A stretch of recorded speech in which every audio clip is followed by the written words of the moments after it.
it's very hard to change behavior of customers, and we don't want to fight that battle. Hello, everyone. Welcome to the India Opportunity Podcast, where you get a front row seat to people building India's future. Our guest today is Mansi, the co founder of Truvi. She has previously built two successful organizations. You've got to achieve everything that you stand for. She's building a deeply loved consumer brand in the clean nutrition space for families. She has extensive experience in the consumer brand space, having worked with several Fortune 500 brands, and is also an IIM Bangalore graduate. We've been able to achieve this triad of amazing taste, great nutrition, and no chemicals. If we were to compromise on one of these three, the product won't work so well.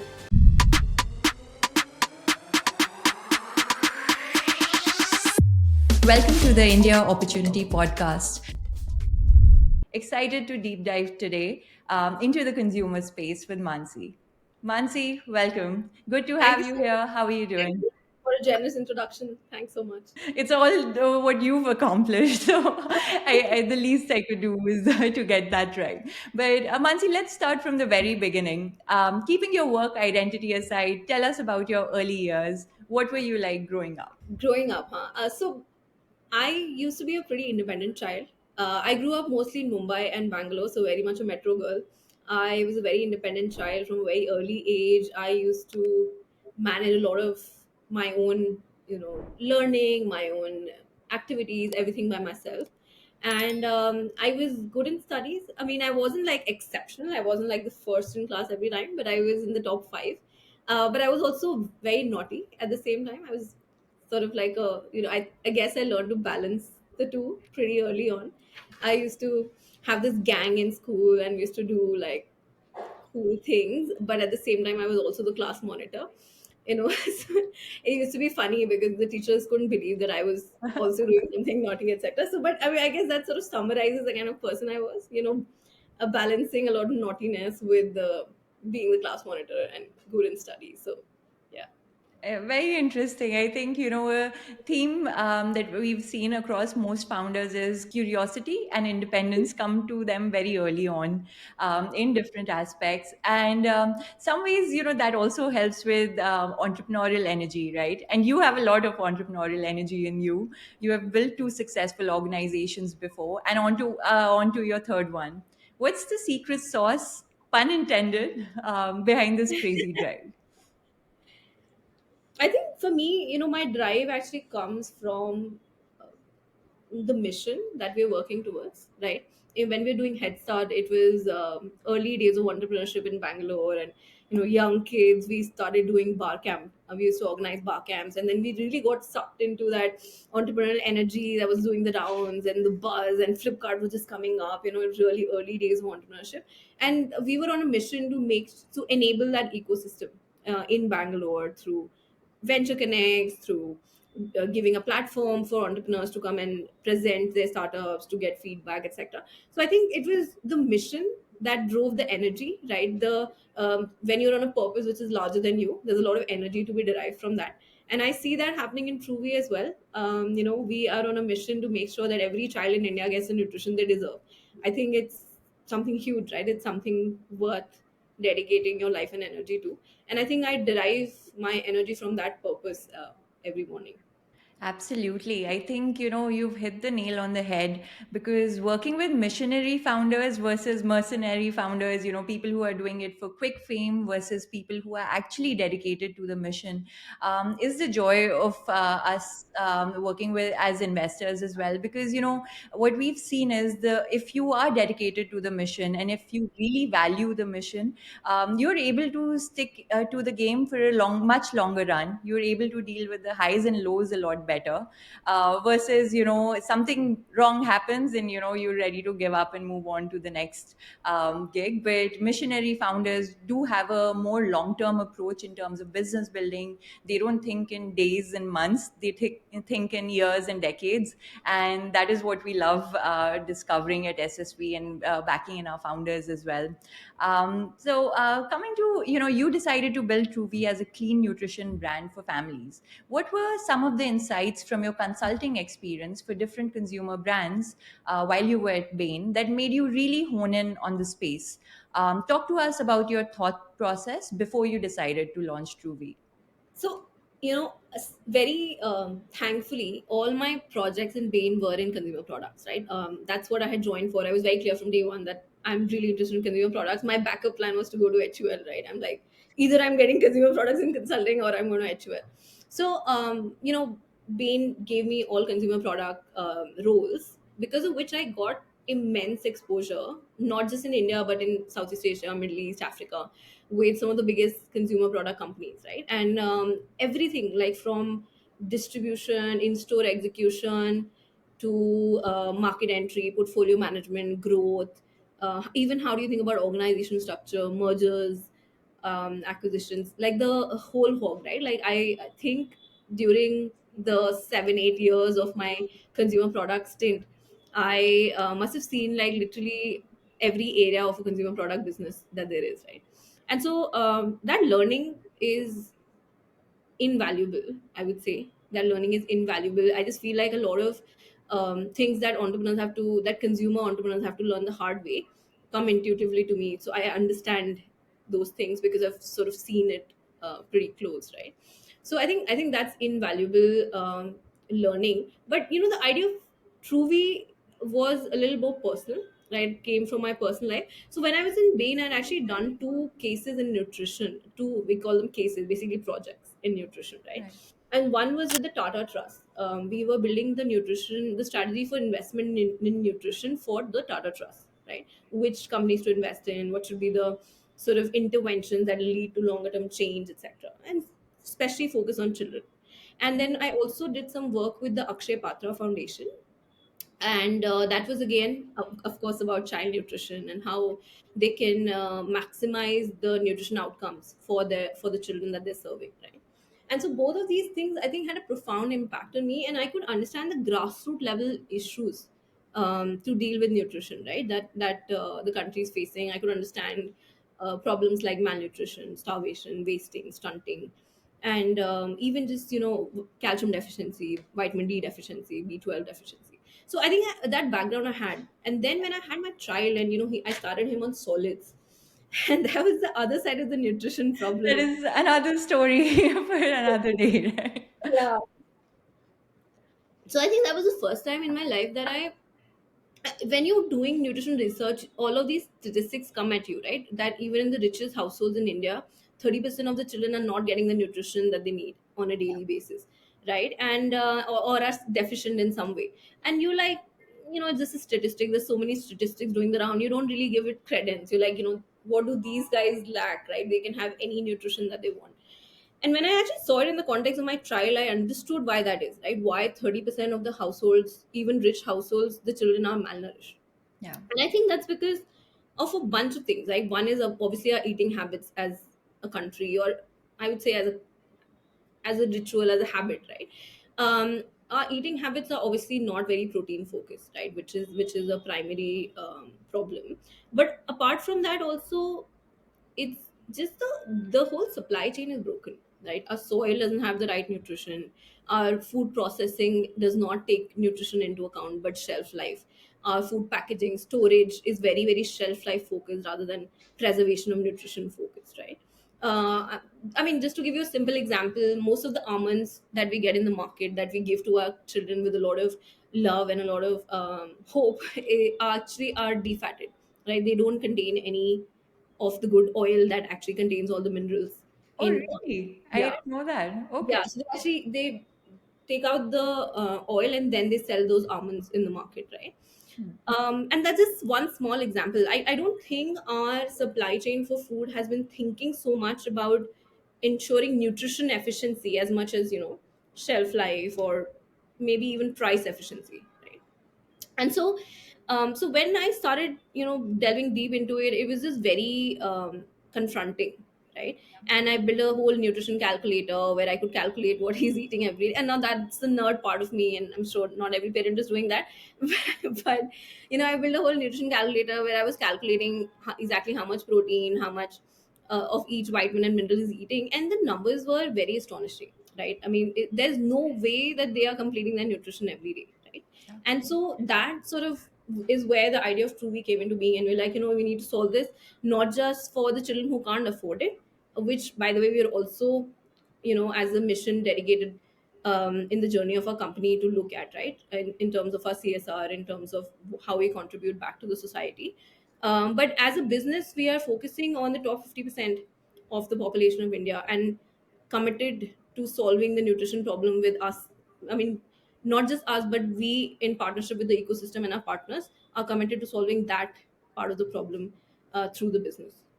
Yeah, I think that is, thanks for sharing such wonderful insights. I think I was just talking to a founder yesterday building in the consumer space, and she was literally telling me that, the green tea that we have, that everyone prides themselves on, that, this is helping me lose weight. It's actually made from waste material from after the exports of tea are actually done. And what we have in our green tea bags, it's actually just waste left up, right? And we don't realize it because the mass consumerism, the advertising campaigns have taken the market by storm, made it like so accessible that everyone should have one green tea a day, but Yeah. ultimately what are we having? We are having waste. But and if you just translate that into different products, which were focused on mass consumerism again, most of the good nutritious stuff is always made for exports versus what we get locally in India, I think. And that's why there's such a need for made in India brands which are focused on nutrition as well, and especially for a category like kids. This is the next generation that we're feeding, so how can we not care about their nutrition needs? Yeah. um, I feel like I feel like nobody's talking about it also, right? yeah, I mean, if even when we go to our customers and speak about it, the most they come back and say is that, we don't want chemicals in our food, yeah, right? And we want chemical free food. That's a big conversation, thankfully, right now, yeah, with all the effort that's gone into the ecosystem, led by startups, I would say, right? So that has become a conversation. But even now, having nutrition in the ingredients and the food that you're buying, which should be a no-brainer, right? I'm buying food for my child; it should be full of nutrition. I mean, really, I mean that's table stakes, right? That is not even part of the conversation. yeah. Can you share a couple of interesting insights? I know that your work was recently picked up by Food Farmer also, because he's decoding a lot of these brands and what really goes behind the scenes in terms of what is actually being consumed versus what we think we are consuming. But it was very interesting that Food Farmer also picked up Truvi and wrote about it in one of his blog posts, and that became viral also. So I just talk about that experience, and like, are there any other categories also where you see that this is happening at large, where consumers might not really have those insights? I think I think I can safely say that it's happening in every category. Um, I don't think there's any category where this is not happening, unfortunately. Right Uh, from our atas to our rice to yeah, everything. yeah. Yeah, And to be honest, it's it's not all nefarious, right? I mean, it's not like everybody's just sitting there to make fool of people and you know do the wrong thing, right? I don't think, because obviously coming from IIM, we also have friends in large FMCG companies, yeah, etc., right? So we see the other side of the problem. And I think what has happened is that the food that we are consuming hasn't kept pace with the economic development of the nation, yeah, right? And what I mean by that is that the maybe 10 years ago or 20 years ago, there was a imperative that every item that's on your shelf um, has to be at a certain price point, right? So the driving factor was a price point of what you were able to put on the shelf. But that is not the case anymore, right? There is a huge part of the population that's like, I am okay paying a little bit of premium, right? I mean, of course you can't sell it to me at scale at 2 3x, but I'm okay paying a 1.4x, 1.5x, even a 1.7x premium if you can give me just something better, right? And I do think that it's a little bit as a part of the economic evolution of the country, that the food also has to evolve now, right? and not just food, as I said, like nutrition, right? I'm just surprised, I'm sad almost that nutrition is still a conversation. It's one of the biggest conversations that a mom is having inside of her house with her child. And that doesn't need to be the case, right? I mean, giving complete nutrition every day is not that hard. It really is not, right? We made it harder than it needs to be. And I see that within 10 years, 15 years, we can have an India where that conversation can vanish. At least from the top 50% of the households, the mom doesn't need to think about, has my child got enough nutrition today? That should just be a basic human right. I mean, you're living in the country, you're getting nutrition every day, right? A mom and the child's relationship can be about more meaningful and fun things, right? Rather than have you eaten today? Have you gotten nutrition today? I think these are just easily solvable problems, which we are unnecessarily complicating, right? We just need to solve it, and it's very simple, and we're going to solve it. Yeah, I think I was smiling there because as a new mom who is confused about what to offer to her child all the time and is also very conscious about, what I'm feeding my daughter. But ultimately, the conditioning runs so deep from our moms Yeah, to us that, you have to pay attention to the nutrition. But even from an awareness perspective, be it, the 50% top households in India, do not really know about these things in terms of education. So I think a big piece of that is education as well. But what interesting insight you gave us was, and this was in our first conversation itself, when you mentioned that, it doesn't need to be at a 2-3x premium, right? Like Truvi is literally at a 1.4, 1.5x to what is naturally what is available elsewhere in terms of sauces, ketchups, etc. But you are able to do that. So there is a business that can be built, keeping the consumers in mind, keeping the price in mind for a price sensitive market, because India, has fundamentally been a price sensitive market, and consumers are very value conscious. So it doesn't mean that you need to build a consumer brand with a significant premium. It can be done. It can be done in a nutritional way, and it should be done that way. And Tuvi is an example of that. So thank yeah. you for leading that change. And don't get me wrong, um, in the initial years of the business, you sort of need to do that pricing, right? Yeah. Because you don't have the economies of scale. You've sort of spent a lot on R&D, and you not build that efficient machinery as yet, right? To be able to sell efficiently, you're getting the word out there, your cats are really high. So Yeah. in the initial years, it makes sense if you have a bigger price premium, and you'll find the market that is able to afford that, or able to support you, right? To grow to a place where you can become more, reach the masses. But I feel like you've got to build for that, right? You got to build to be able to scale to that pricing, right?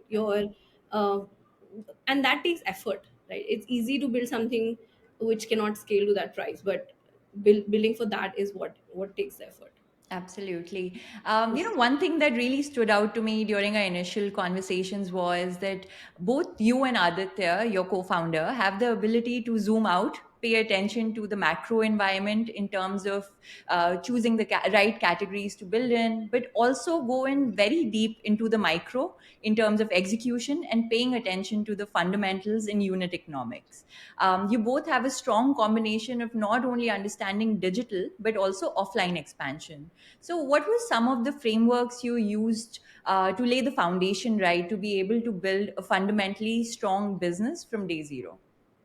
Yeah. So I think a few things, right? Like, I mean, I can talk in detail about each of them, but I think just the customer aspect of it is very key to how we think about it. The data tracking, and the data angle of it is something we pay a lot of attention to, tools, softwares, right? Yeah.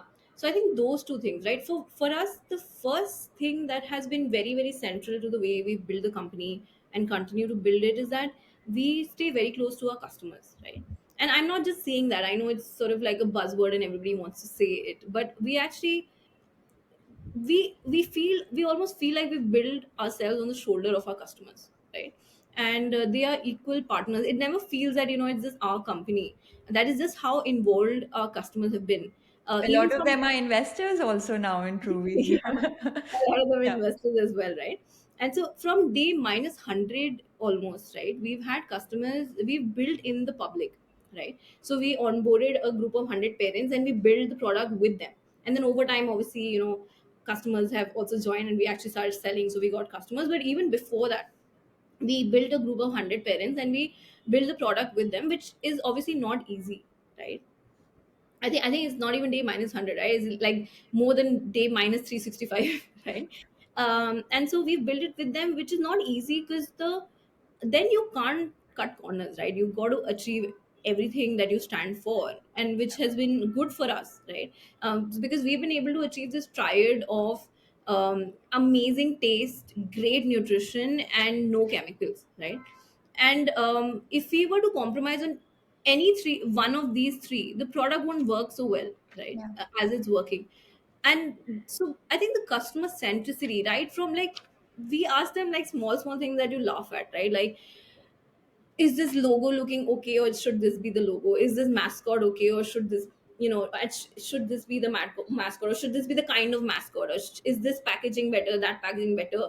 What categories to launch in? What products do you like to see? What should be the value proposition?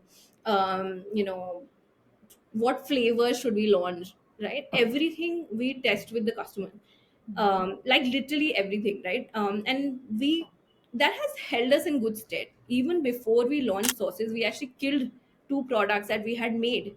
We had done the full R&D for, and we had made, and we decided not to launch them because the customers were not 100% sure that they'll use it. In one product, because of some sort of solubility issues. One product, customers were just not getting the comfort because it was a little bit of a behavior change. They were not getting the comfort that they'll be able to use it on a daily basis, and so we decided to shelve it even before we launched it, right? So I think that commitment to billing in public has held us in good stead, and now it sort of shows up as a customer love that we get, right? But it actually, our customer love doesn't come from like, this fancy packaging and these thank you notes and stuff like that, right? We don't spend on remarketing at all, right? We don't spend on fancy packaging. We're very conscious, as you said, about unit economics, right? Our customer love comes because we understand our customers, right? We've built everything with them, and I think that is been one of the major frameworks for us that works. The other framework, as I was saying, we really focus on data and tools, right? So our software stack is pretty solid for a consumer company, and we do tool first, even though it's a little bit of an upfront investment to get the tool before the volumes, right? We believe that tools are pivotal into growing as a company, right? And to having data visibility, right? So we use everything from Merito to EasyCom to ShipRocket to business on board. We use a lot of Mid Journey for AI. We use, I mean, we're very, very tool focused. Like anything new we're doing, I'm not going to reveal some of the secret, secret tools that we use. Yeah. But everything we're doing, very, very data focused, very, very tool focused, because I think that's the most efficient way to be able to grow, right, in today's world. So being a consumer company today no longer means that you're a lala company, right, as we call it. Yeah. It means that you're sort of standing tall on a lot of digitization, a lot of digital tools. Yeah, absolutely. And, if you just zoom out to the macro, I think, one aspect of it is definitely customer obsession, customers telling you in terms of helping with the categories. But obviously, from your past experiences also in the consumer space, you must have seen certain categories working versus the others. So, what were some of the conscious decisions behind the category selection also? If you can just speak about that a little bit. Yeah, we were very, very obsessive about that market research as well, right? We did a lot of data crunching on the market. We still continue to pay a lot of attention to the market. We I do think that's believe. the first slide you start with also in your investor deck.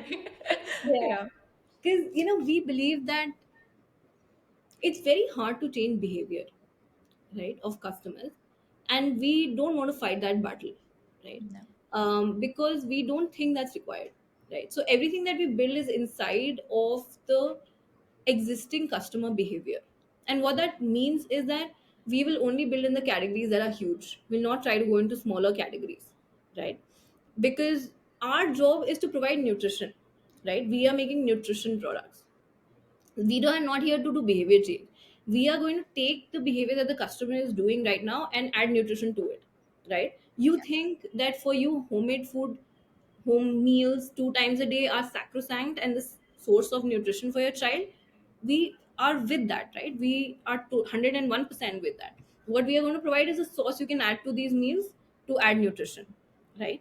Now we're also going to launch a milk mix product, right, which is one of the cleanest, healthiest milk mixes ever launched, if I might say so myself. Very, very excited. But the idea remains the same, right? Milk is sacrosanct to a mother. We are going to ride on that behavior and going to give you a product that you can add to your milk to complete the child's nutrition, right? And so just going after the existing customer behavior and not trying to change it, and that you can only know through data, right? Like category sizes are a very good indication of the actual customer behavior versus what they say, right? I mean, people actually would come back to us and say again and again, but ketchup though people use very little. Ketchup is a 6,000 crore category, Yeah. right? So actually, market numbers don't lie, right? They're a very good sort of, you can take the behavior of a lot of customers and sort of pull it up one level very easily with market numbers. And so that's why we believe a lot in data as well. I think it still comes from the customer centricity, but it's a sort of a 10,000 feet level view of the customer's behavior. Yeah, I think, that's such an interesting insight because when we're backing tech companies, the whole bet is around behavioral change, right? In terms of customer adoption, Yeah, customer love. But when yeah, you look at consumer brands, and yeah, especially in a space like nutrition, and that too, where in the kids category, where the bar of trust is so high, yeah, that, you need to really tap into the existing consumer behaviors in terms of, what is actually being consumed right now, yeah, and doesn't need a big behavioral shift to happen, because yeah. we would all like to every day walk 10,000 steps, every day get a workout in, every day meditate before Who's how watching these that every day, mate?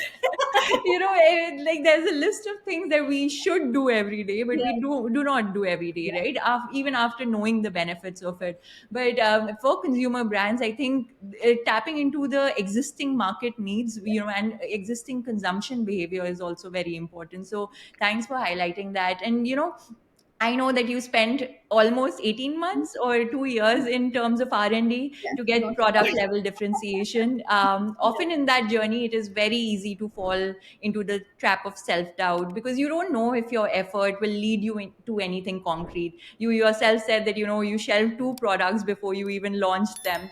Because of customer feedback. So tell us about that time. What was your mindset when you were doing all that research? What was the timeline that you'd given yourself, and was there a process you followed to go through the entire journey? So I was naive when I started, right? I was really naive. I I'd given myself like 6 months to launch the product. I did not know how hard that was, right? I was really naive. I think, as you know, as I was mentioning, it was hard. It was really hard, right? There were times, especially towards the end of the 1.5 years that we went through that. It was almost every week we were asking ourselves the question, like, is this even feasible, right? We've been at it for a long time. Is this even feasible? We just need to know now, is it even feasible? I Yeah. think even till 1 week before we launched, the feasibility was not 100% established, right? We were still going through those tests and shelf life testing and extreme temperature testing and all of that, right? The feasibility was not known even till 1 week before we launched. We were just like, we Wow. had our fingers crossed and we like, we should just pass all the tests and then we'll be able to launch it. And we didn't do the traditional shelf life testing, right? We did real life testing. We left the product out in the sun. We put it in front of the AC vent. We left the bottle open. So we did a lot of testing because it was first time that somebody was doing a wet product without any preservatives, without any chemicals, and without retorting, right, which kills all the nutrition of the product. So it was the first time in India that we were doing a product like that. And so the bar on being sure that this is going to work was really high, right? And so as I said, even till 1 week before the launch we were not sure that it was feasible.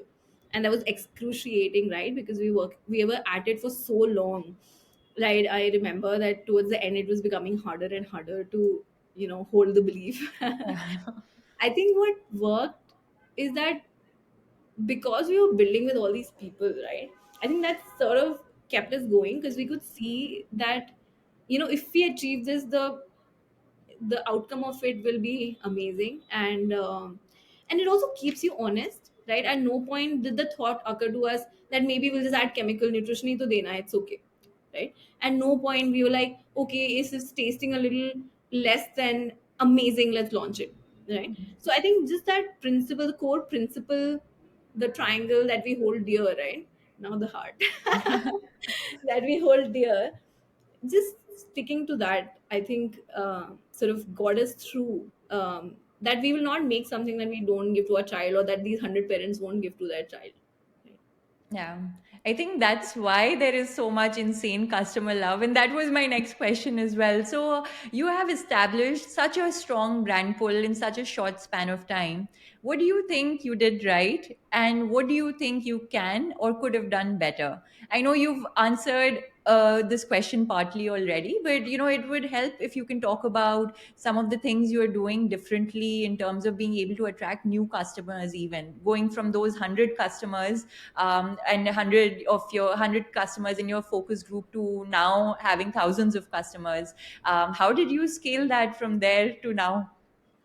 um, so see, we were very clear that in the beginning we're going to scale on social media, right?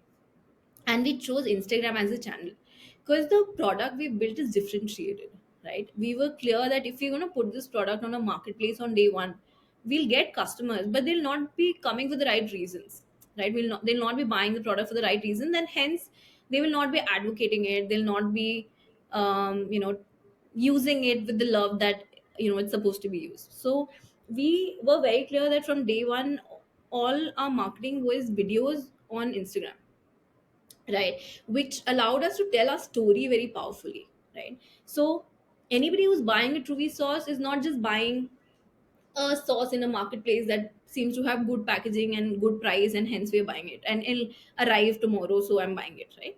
So we were very clear that it has to be story first, it has to be value proposition first, and that's why we started with Instagram videos, not even images also, image ads also we introduced much later, right? Right. When we knew that we have certain ways that understands what we are, right? And so I think that is how we scaled.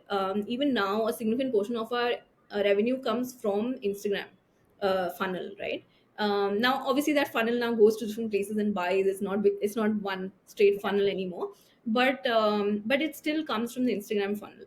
And we think that is very central to building a new brand, where the brand story has to precede the purchase, Yeah. right? And so I think that's partly the reason for our customer advocacy, that the people who are buying it are very clear why they're buying it, right? And then obviously the product is amazing, it speaks for itself. As I said, we don't have any fancy packaging, we send in this brown boxes that don't even have the logo on them. We don't have like fancy thank you cards, nothing of the sort, right? We're very cost conscious on that aspect. The product has to be fantastic, the packaging is amazing, but not expensive. We buy bottles which are available in the market, we buy them in bulk, we don't have fancy bottles, we put very normal labels, like, so everything is built for scale. As I was saying, right, at a certain scale you're supposed to hit the price point, but our advocacy comes from the hitting the customer's need, understanding the customer's need and hitting it, and then being able to communicate that. Mansi, tell us about what the future holds for Truvi. What are you planning to achieve, say, in the next year, 3 years, 5 years? What are you visualizing for Truvi in terms of growth? So we are very excited, obviously, about the future of Truvi, right? As I was mentioning earlier, we're launching milk mixes, which are going to be one of the healthiest and tastiest milk mixes ever launched. They are really a big bet. We're doing this in collaboration with Paw Patrol, which is one of the largest children's property worldwide, right? So Wonderful. really excited. It's tastes amazing, it has all the right components, it has millets, and it has grains, and it has protein, high quality protein, all the amino acids, it has 23 vitamins and minerals.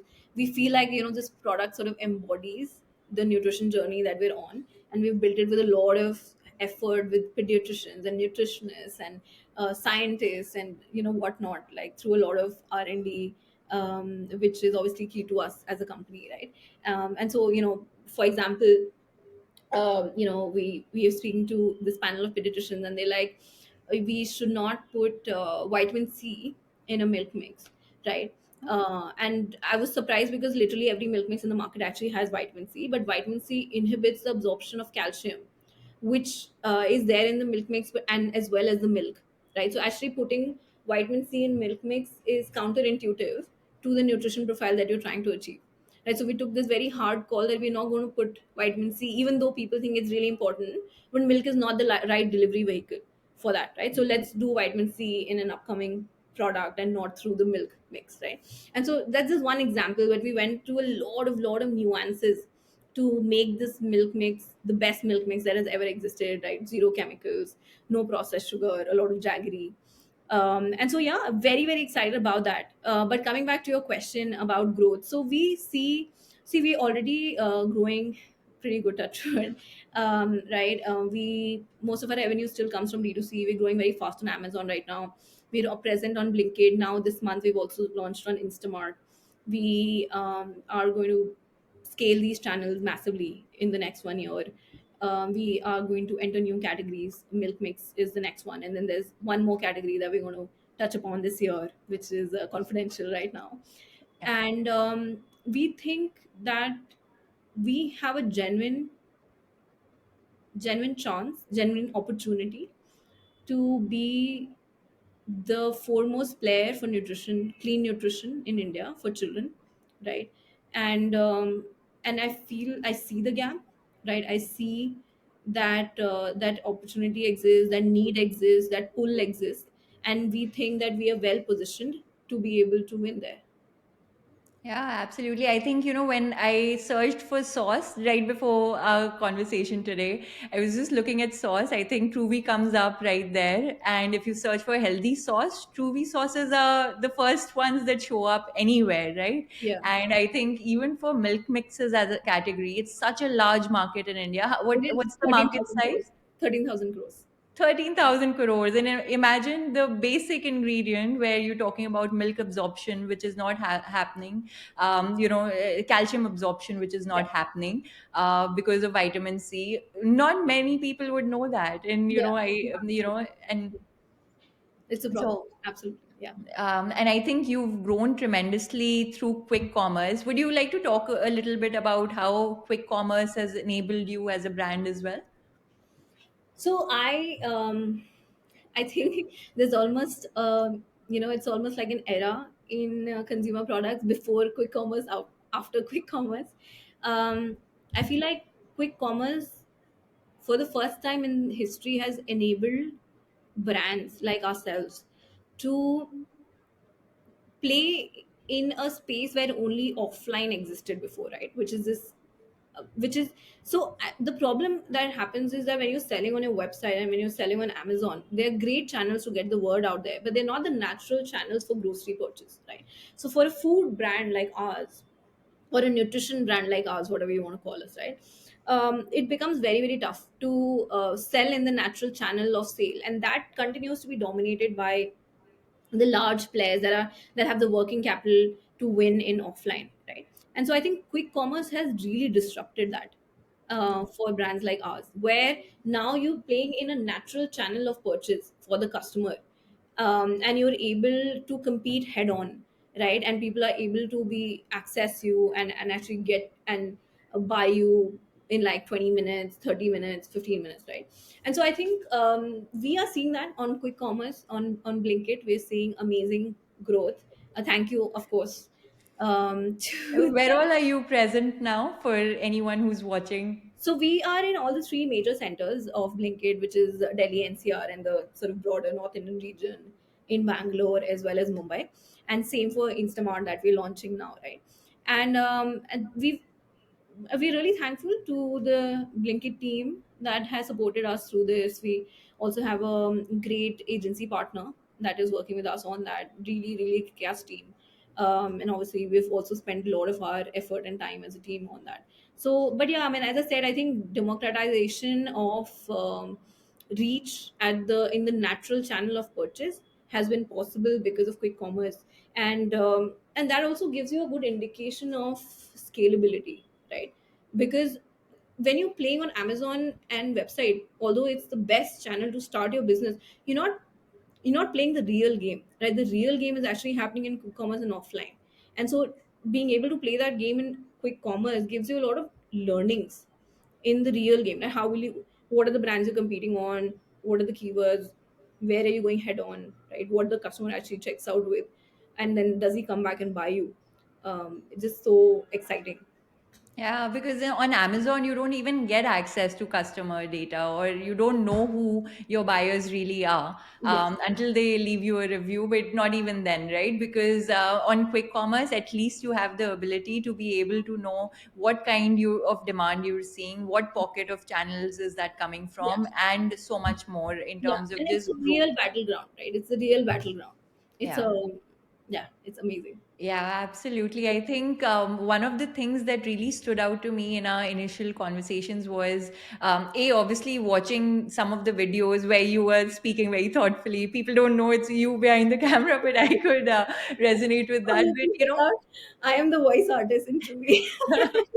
yeah, but while times have changed, but I can tell you from my personal experience of becoming a new mom also that it is still extremely tough for working moms also, right? So I Yeah. want to touch on that aspect as well. So while nutrition and focusing on what the baby is eating, but somehow you also have to focus on your career, your ambition, your dreams. So talk to us about your post baby experience. How did you keep marching on your ambitious path? If a new mom who's listening to us today, if you can help her, what were the enabling factors for you that helped you stay in the game? Absolutely. I think the one thing, just because you sort of frame the question that way, um, I actually don't think of Truby as my ambition, right? I think of Truby as my service, right? It's a religion for me, right? It's a belief. Yeah. So it's not my ambition, and my child actually understands that. He's 6 and he already understands that. He is very much a part of the mission that we stand for. There's a school, a sort of a makeshift school behind our house. We go feed children there, and he comes with us. He serves them rice and all of that, right? So I feel like we as a family, extended family, are very much part of the mission that we are on, right? And so it's not so much about ambition as the vision of what we're building, right? Which is, I guess, where it all starts, right? But I think tactically, the things that have helped me as a mom, which is obviously super tough, right? To sort of balance the guilt between, am I giving enough 120% to my child, or am I giving 120% to Truly at all points of time? I think two, three things, right? Very tactfully. Um, One is, I think the first and foremost is just prioritization, right? Ruthless prioritization. I have taken a very, very conscious call in my life that I spend my time only on three things, right? Truvi, my child, and family, right? There's literally, I mean, everything else has been like so low priority. I've stopped socializing now. I don't know if you think that's like a horrible thing to do, but I I've think I'm a mom to a 16-month-old, so yeah, you social get it. life, I don't think that's Yeah, happening. so I've actually killed my social life, right? Yeah. Almost entirely. And I have no regrets on that, right? I mean, maybe once in a while I'll pine for some company, but otherwise, I don't have any regrets. I don't consume content. I barely spend, I mean, outside of health and fitness, which is a part of, you know, and being an entrepreneur as well, I don't spend much time. I don't do shopping anymore. I don't remember the last time I bought anything.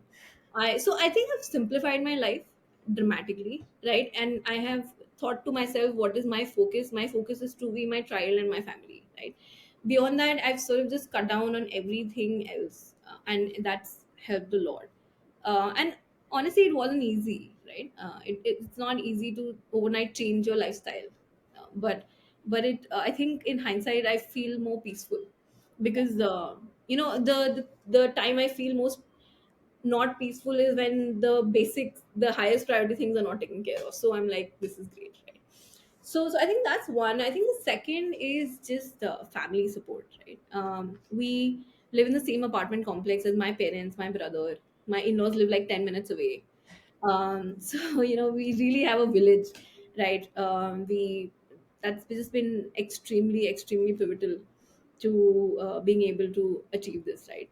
Yeah. And they when Vihan is not with me, I know that he's with people who love him a lot and who are highly capable of taking care of him, Yeah. and that gives me a certain level of peace. So that gets me going.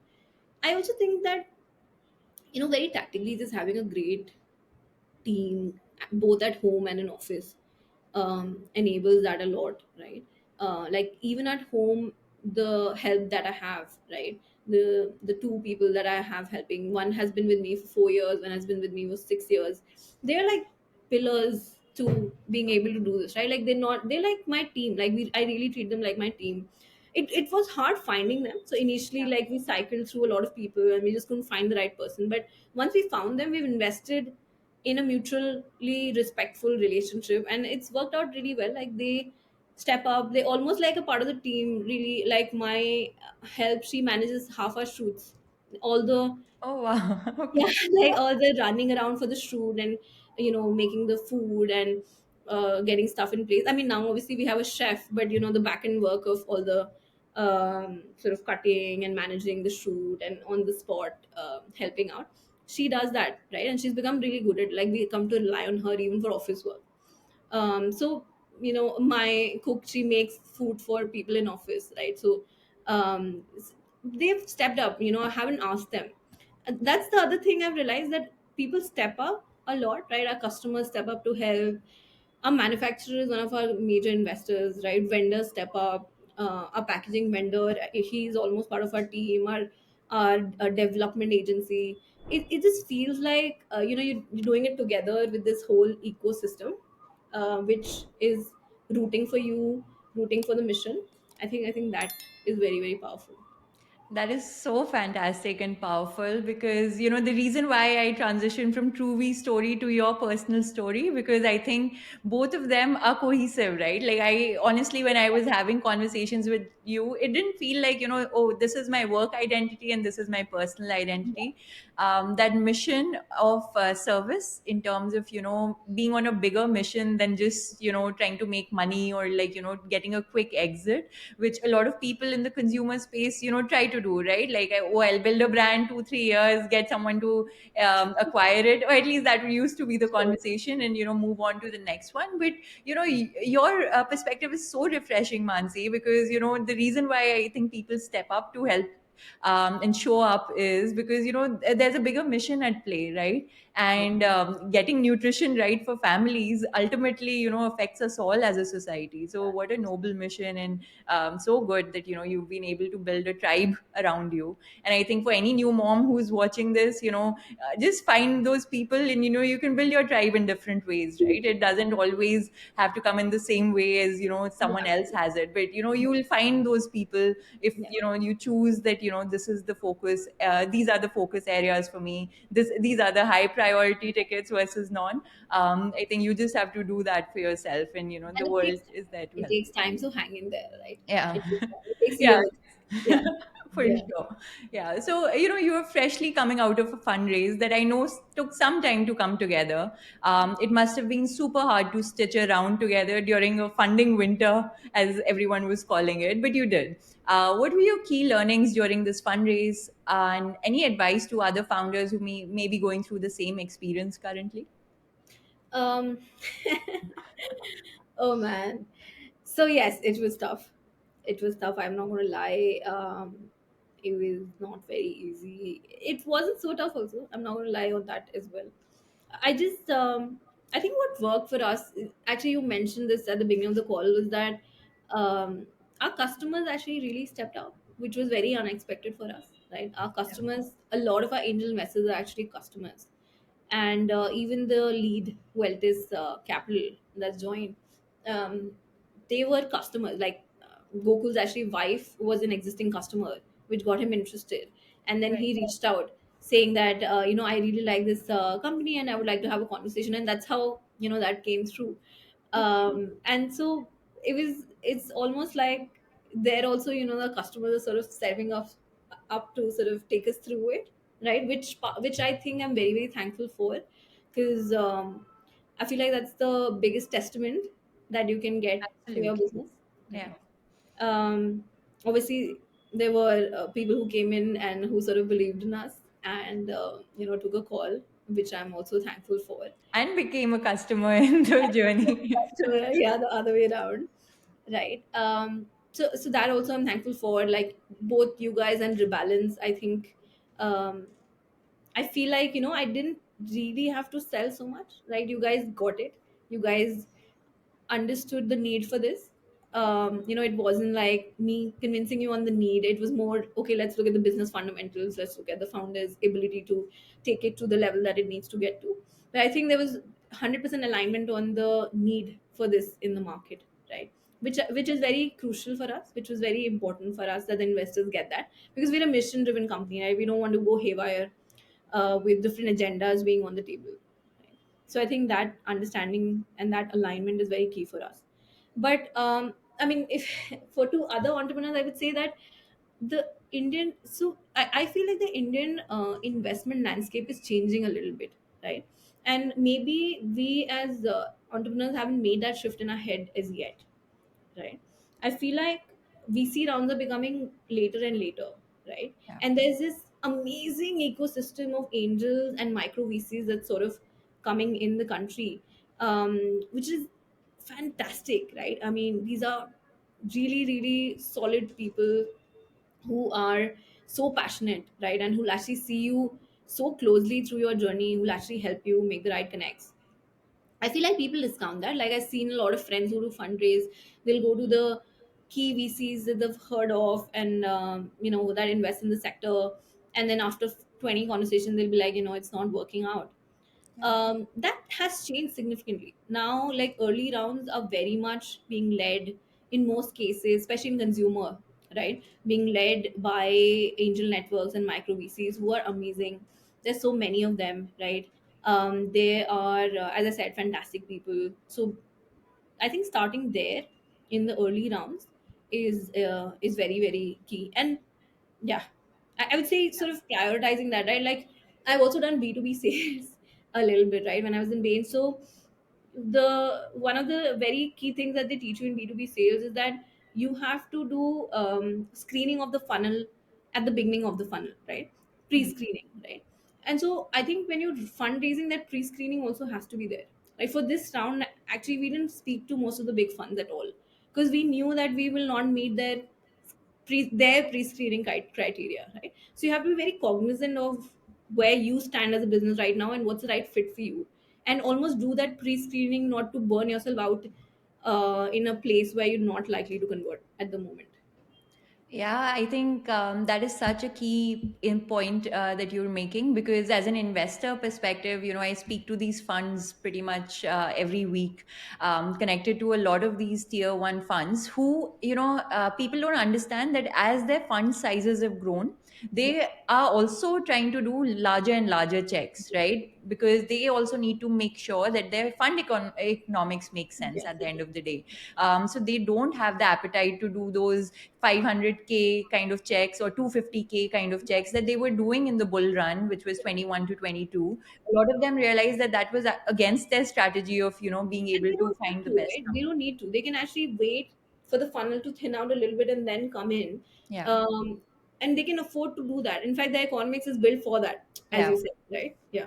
Yeah, and founders don't always have that perspective also, right? It's so great that you had that at the start of your fundraise versus later, because I've found several founders who will go through that entire process, Yes, have those conversations, then ultimately hear from these VCs that we just want to wait and watch, yes, and exactly, we'll come in. This is too early for us. Come talk to us in 3 months, 6 months, right? exactly, And unfortunately, that's not the best use of a founder's time, exactly. because every hour you're spending on those conversations, and there are several rounds of that also, right? 6 to 8 rounds, Yeah, even it takes sometimes. months. Yeah. Yeah, it Yes. really takes away time from Yeah. you focusing on execution and building your business. So you need to be very thoughtful about, where you're spending your time and energy and where you can get the biggest help from, which I think, angels and micro VCs in today's scenario are filling up that need, Yes. especially for 500K to $1 million rounds. Anything which is sub $1 million can Yes. easily be done by just Easily. angels and micro VCs. You Easily. don't always need to go for the tier one funds, because most likely they will not come in at that stage. Yes. You Yes. might be too early for them, unless there's an existing relationship, or they have worked with you previously in some capacity. There are multiple ways to look at that, but that is the unfortunate Yeah. reality of it. And I'm sure that, maybe if an early stage fund was to hear this, they'd be like, no, no, we don't, we come early, we have no bar of that sort. But it's just in terms of the economics that they're playing, and it makes a little more sense for them to come at the next round rather than, at the early rounds. Yeah, but I'll just mention one fund quickly. There's Bloom, for example, Yeah. who runs their Bloom Discovery program, Yes. which will still do 50K kind of checks, right? Yes. But they used to do a little higher, I believe, as a way to build relationships with founders and continue to track them. But I have heard from many other investors that they just don't want to participate in those Yeah. 500K rounds. So I think founders also need to be very strategic about how they're approaching their Yeah. And fundraise I journey. think the other thing is not discounting your network, Yeah, right? Like, most of our investors are actually friends, or, people we work with, or people we worked with their friends and stuff like that. So, like, a personal network. yeah, Now, obviously, we are, joining this after years of industry experience. So we sort of have that network. But I feel like, the way India is growing right now, a lot of the investors feel, um like it's an opportunity, right? Like, it's almost like what I was talking earlier, right? It's like growing with the ecosystem, and yeah, they almost feel like it's an opportunity to be a part of that journey with you. And so, just asking around in your network, making sure that, because now that is enabled, right? Now, as long as you follow the SEBI guidelines of 25 lakhs in 5 years, you can actually, anybody can be an investor pretty much, yeah, right? Now, of course, I mean, there are the SEBI guidelines, etc., but within that, the definition of an angel, I feel, has also expanded, right? yeah. And so, not discounting people in a network, is also a big thing. Yeah, absolutely. And, that's where I think family offices also like ours have, really started participating in the India growth story. Because if you see in the last 3 to 5 years, earlier, we would be LPs in funds or just choose to invest in funds directly. But a lot of family offices, if you see, are actually taking to direct investing, because what they bring on board with them is not just, experience of having built businesses before or understanding operating experience, which a lot of funds cannot offer, but also having that long term and patient approach, right? Funds can sometimes be short sighted because ultimately they have to return capital in 10 years to their LPs. But family offices can take a much longer term approach in terms of business building, because the DNA of building businesses over decades is already there. So I think that is another emergence of capital which is happening in the earliest stages, which founders can possibly choose from as well. And the operator experience, as I said, counts for a lot, right? Yeah. It's just, I mean, I was a consultant, I know. Being a consultant versus being an operator is just like two different worlds. Yeah, Yeah. absolutely. So tell me about specific challenges or setbacks that have played a significant role in shaping your perspective and approach. You mean in Truby or generally in life? In general, in life, in Truby, could be anything. With some of the biggest challenges or setbacks you may have faced. Hmm. So I think in Truby, if I talk about, it's, been R&D, right? R&D, as I said, was really tough for us. It took us a lot of time, a lot of heartburn, a lot of money wasted, a lot of agencies we worked with that didn't work out, a lot of products it took a lot of time. So I think that, um, has really changed our perspective on what it means to be an innovative company and how to set that engine up, right? And so earlier, when we started out, we were thinking of relying on a certain kind of agencies, etc., to be able to achieve that, right? But over time, we've reached this beautiful equilibrium where, we've built the capabilities, both in-house and with close partnership, with, few key partners who are very very capable.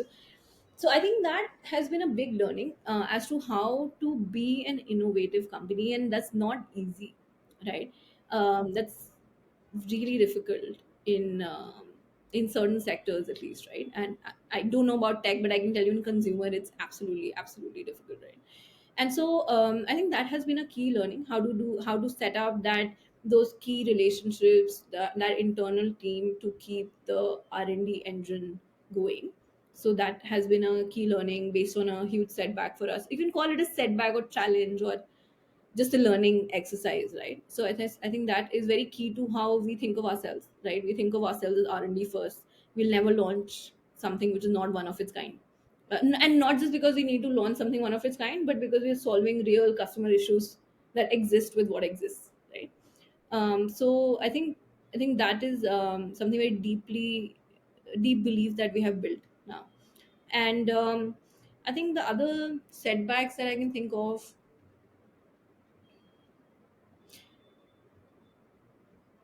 not really, no, sorry. Sure, no. I think we can move on.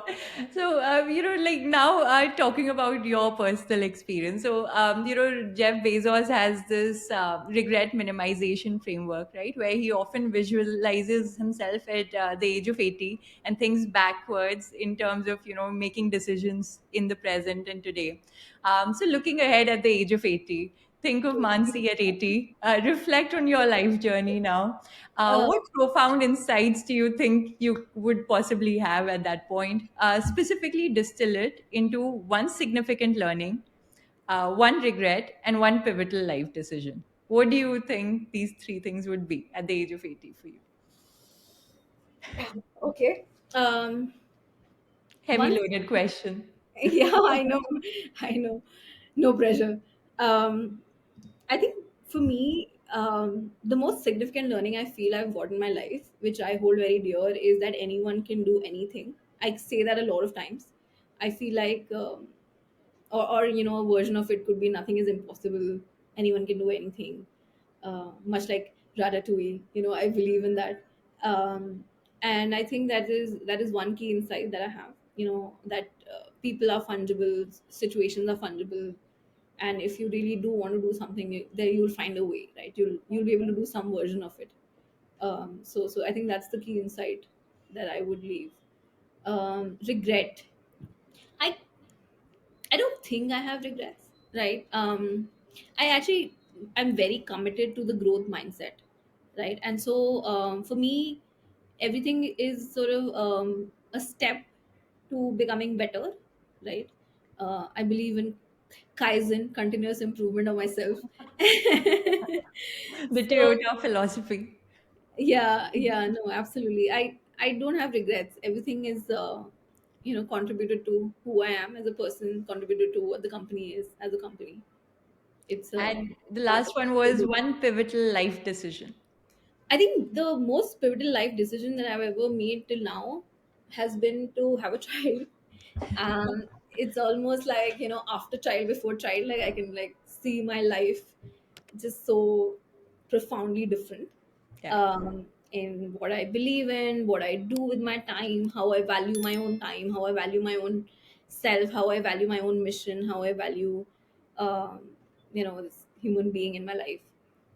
I think, because that's my recent experience too. I can hard relate to that one Yeah. because people don't appreciate, what a woman goes through in terms of, the disruption that really happens in one's life because it's literally like, you're reborn and Yeah. you're this new person who you also need to get to know Yes. all over again, right? You have to go through that self discovery process all over again, Yeah. and that is an internal battle which not many people end up realizing and Yeah. recognizing I ultimately. mean, I couldn't have thought that this would happen myself. Like, I mean, I'm not just saying that, the men won't realize that the women are going through this. Like, Yeah, a younger version of me would not realize that I yeah, would be going through this, right? yeah. It's just, yeah, as you said, you to recreate who you are pretty much, right? Like, when I had my child, I was going back to work. I very distinctly, remember thinking that if I want to leave this person, that I am responsible for, like wholly and I mean not wholly and solely. I have a whole village and my husband and everyone, but I'm responsible for this human being. And if I'm going to leave this human being and actually go do something in the world, then that better be worth it, Yeah. right? I better be playing a big game, right? I better be doing something that he can be proud of, right? And so I feel like the sort of the locus of decisions has shifted, right? Like the need from where the decisions are coming has shifted so much for me, right? I don't waste my time anymore. Everything is very thought of, right? Everything is very mission oriented because of this, right? Yeah, as you rightly said, right? I think even younger women don't realize what Yeah, actually happens yeah, because I didn't have the appreciation for, what working moms were going through until I became one. And to your point of, in terms of choosing the most meaningful things, because I think after you have a baby, the existential crisis questions kind of go away because you do have a yes, meaning.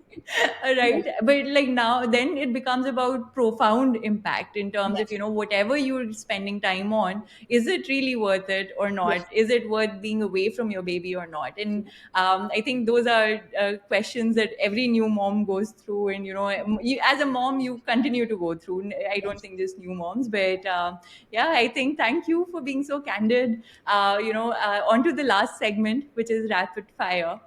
So don't think about these answers too much.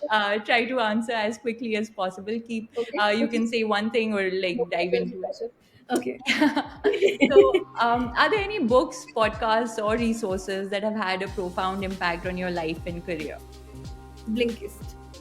Oh, yeah, awesome. Love that one. Who had the most formative influence in your life? My child. Great. One professional and one personal goal over the next year. Personal, I started learning karate recently, so I Oh, want to beat wow, my fantastic. beat my teacher at karate. And professionally, we want to 5x our revenue in the next 1 year. Cheers to that. If you were to write a book about your life, what would the title be? Anyone can do anything. Wonderful. Name one of your role models. Who do you look up to? I really like Kamaljeet from Fireside. I I think it's rare to find people who've achieved so much in life and yet hold the value of good so dear. Right? They are willing to do good, to do well, and so humble. So yeah, really. Yeah, awesome. I think Fireside has bagged some of the best brands in the country. They've been as much a part of the India consumer story as like Yeah. anyone. I think most contribution in that sense. What are you most proud of? What am I most proud of? Truby and my child both. Yeah, of course. Both your babies, right? Both Yeah. What's the grandmother, मेरे Karan Arjun. yeah? What's the kindest thing that anyone's ever done for you? I feel like I live on the kindness of others, to be honest, right? I mean, everything, right? My maid does me kindness every day. My child does me kindness every day. Like, really, like, my team does me kindness every day. I just feel like everybody just so steps up so much every day, right? It's just very hard to pick one. Sorry, I know that's not a rapid answer, but yeah. No, I think that that's actually a very deep answer because I don't think many people even see their life that way, right? There can be so many moments to be grateful for, but you take these things for granted. So that's actually a beautiful answer. Thank you for sharing your answers with us today, Mansi. I think it was fantastic to have you here. Learned so much about you as a person as well beyond Truvi, and learned so much from you about the market and the industry that you're building in. All the best to you as you build and scale Truvi. I think fantastic things are in store for you and the future. Thank you so much. Thank you. Awesome.